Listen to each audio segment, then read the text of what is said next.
Welcome viewers, প্রতিদিনের মতো আজও চলে এসেছি আমার লাঞ্চের থালি নিয়ে। আজকে লাঞ্চে নিয়েছি সাদা ভাত, নিয়েছি শসা ও পেঁয়াজ কুচি স্যালাড হিসেবে। প্রথম পাতে খাওয়ার জন্য নিয়েছি পাঁচমিশালি একটা তরকারি, যেটা আমি সেদ্ধ কাবলি ছোলা দিয়ে রান্না করেছি। প্রথমে কড়াইয়ে তেলে পাঁচফোড়ন ও শুকনো লঙ্কা ফোড়ন দিয়ে কুমড়ো, বেগুন, পালং শাক, একটু লাউ, বাঁধাকপি, আলু ও মিষ্টি আলু দিয়ে আমি এটা তৈরি করেছি। নামানোর সময় একটু ভাজা জিরের গুঁড়ো ও একটু চিনি দিয়ে আমি এটা নামিয়েছি।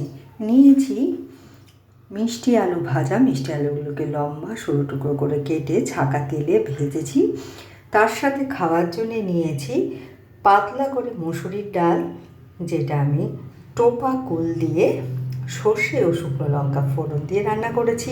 নিয়েছি তেলাপিয়া মাছের ঝাল, মাছগুলো ভেজে তুলে নিয়ে ওই তেলেই কালো জিরে ও কাঁচা লঙ্কা ফোড়ন দিয়ে পেঁয়াজ ও রসুন বাটা ভাজা ভাজা করে ওর মধ্যে সর্ষে গুঁড়ো পাউডার জলে গুলে দিয়ে আমি এটা তৈরি করেছি। নামানোর সময় একটু কাঁচা সর্ষের তেল ও ধনেপাতা কুচি আমি এতে দিয়েছি, আর শেষ পাতে দিয়েছি টক দই।